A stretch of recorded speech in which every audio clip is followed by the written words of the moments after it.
Toyota is worth $186 billion. Tesla is worth $1 trillion.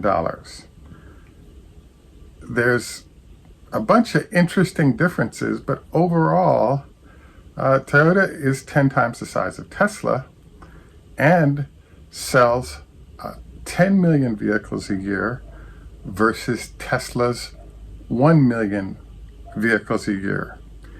Is this valuation complete investor insanity? Is our story for today.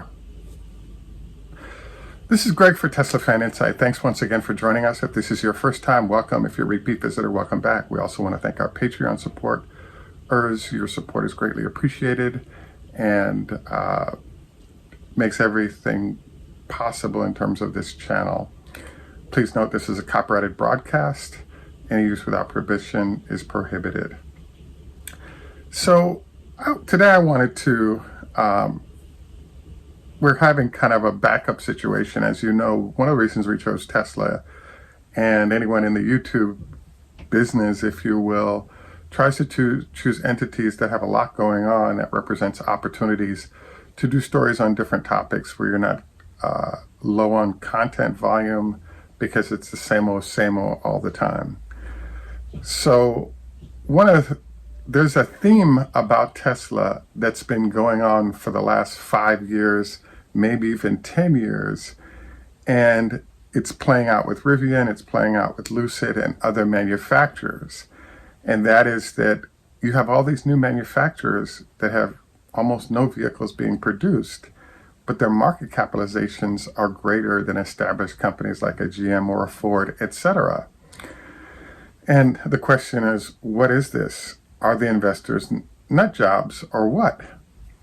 So my latest sort of encounter with this occurred when we actually had, I have to admit that Gordon Johnson made the comment on CNBC, and Gordon pointed out that, wait a second, Toyota sells 10 times the number of cars, they have way more factories, they're doing all these things, and still they're basically a quarter of the value or 1/5 the value of Tesla.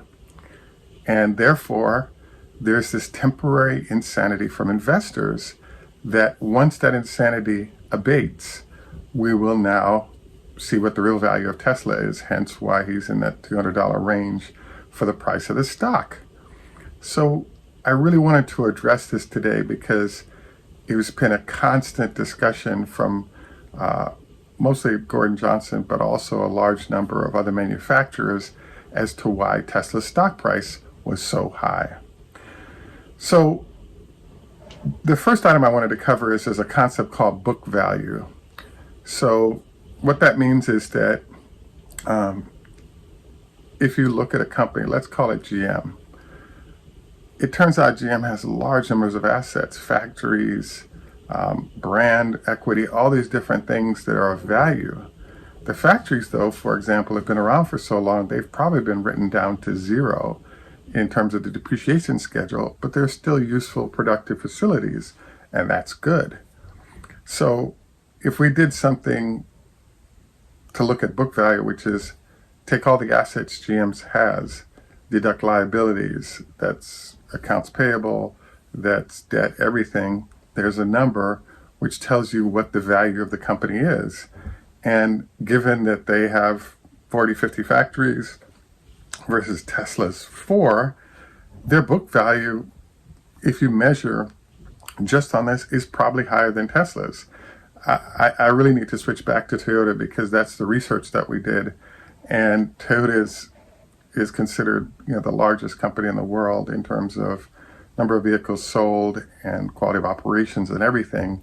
So hence why Gordon Johnson chose that as a identifier, and I think that we should stick with that. So I'll do that, but the GM temptation is huge because they're both huge companies and have very many qualities that are similar.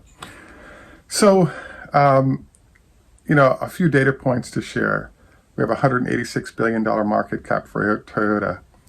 In the US alone, they have 14 manufacturing facilities. Globally, they have 45 manufacturing facilities. Toyota sold 10 million cars in 2021 plus a few hundred thousand. And now we have to look at the Tesla comparison. As you know, Tesla has 4 factories, only 2 of them producing at scale currently. So obviously Toyota has an edge there. Tesla has a fraction of the employees of Toyota, etc. The general point I'm trying to make here is just the fact that Toyota is a solid company that's well regarded, and their market cap indeed is 186 billion versus Tesla's billion or trillion-ish valuation. So the open question is, well, why isn't Toyota worth more than Tesla, given the fact that they're selling 10 times the number of vehicles? Well, what's interesting is that it was pointed out that in 2021, Toyota returned to an industry-leading, in the ICE industry, 10% growth last year. And that's excellent for the ICE industry. Tesla, on the other hand, for the last 5 years has had at or north of 100% growth. So, as we've discussed on numerous occasions, the way you calculate the stock prices of a company is its earnings times its growth rate equals its stock price. And so in this case, one of the reasons why Tesla has such a high valuation already, and I believe it's going to rise, is that ballparking it, Tesla is rolling on a 100x because they're growing 100% each year, and it's validated for Tesla, but not valid for the industry in general in terms of what's happening. Now let me do a left turn here for a sidebar note. One of the fascinating components of all this is just the fact that, well, wait a second, these companies could crush Tesla in terms of the number of employees and all these other metrics, but the problem is that the market doesn't agree with that. What they're looking for is to watch the growth rate play out over time. So based on a lot of things going on, especially with the new factories, etc., Tesla could not only validate its 100% growth, they're pushing for 200% growth this year. So this is somewhat a precursor to what we're going to see with the numbers coming out this weekend for production, and then what's been happening in the new factories. But overall, what this says is that if Tesla goes from 100% growth to 150% or 200% growth, and there's a whole bunch of processes that lend itself to Tesla almost tripling this year, and then going for multiple more doubles or triples in coming years, we have a situation where over time, Tesla eclipses Toyota's production numbers. And the way things are going in China, based on the number of vehicles China wants in 2025, it's my belief that the production of Germany, Austin, and Fremont will easily get to 4 million vehicles, possibly 5 million vehicles by 2025. And that China alone for Tesla will be a 4 million vehicle situation. So in 2025, Tesla is a 10 million vehicle company. And if it does that, it illustrates the reason why people are willing to pay up for the stock right now, because Tesla is showing that kind of market dominance and growth. So I have been watching this happen with Gordon Johnson, his comments regarding the book value or the number of vehicles being produced by Tesla versus some of the large competitors, and highlighting the fact that Tesla's numbers don't make any sense. But that's when we have to look at things like Rivian and Lucid, for example, which, particularly when Rivian came public, their market cap exceeded Ford and GM combined. And the reason for that, again, is electric pickup trucks are huge, and they have that Amazon contract. That means they're in electric vans as well. So again, what the marketplace is paying for is booked orders and the growth rate that this company represents over time. not necessarily whether or not they have a book value higher, not necessarily if they're selling more vehicles immediately. The confirmation that both the marketplace and the other auto companies recognize what the deal is Ford's efforts to initially spin their electric vehicle operations into a separate entity. And once they're able to put a market cap value on that, if it's high enough, they may choose to actually spin out their electric vehicle operations into a separate company, allowing them to take advantage of the market cap gain, and therefore they can use that capital to make themselves more competitive, pay a dividend, do whatever what they want to do. But the point is that I think that they're responding to the Tesla threat with really good products that are doing well. And I also think that the $14 billion they picked up from owning a stake in Rivian really highlighted the fact that there's reasons why they want to manage their electric vehicles differently than the process that's being used by other large manufacturers when it comes to the transition into EVs. So to recap, I just wanted to note that, we're all about the transition to electric vehicles. We're all about a gain in sort of a command of better investing and why things are working as they are. And I am kind of surprised to see some of the analysts, i.e. Gordon Johnson and others, who are really hyper-focused on the fact that compared to ICE manufacturers, Tesla shouldn't have as high a stock price as it does. But when you look at the reason why people pay up for these companies and what Tesla has been delivering, it's quite clear that the shocking thing is that Tesla is undervalued right now because of current growth and how future growth looks as well. So as a result, when we get these numbers, and if the numbers align with everything else that's going on, yes, part of the numeric evaluation is, hey, are you guys, how did you guys do in terms of production and deliveries for the quarter?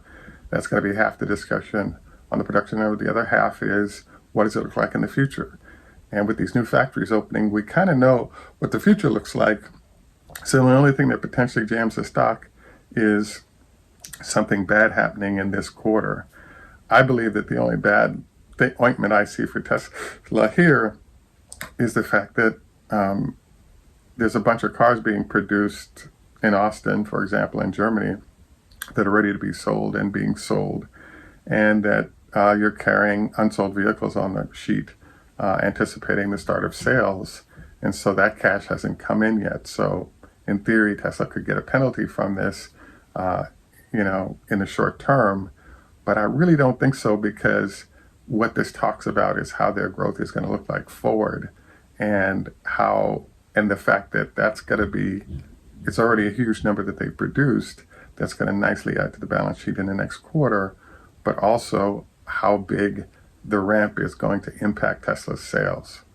Let's also remember that a new piece of news that's shown up is the spiking oil prices.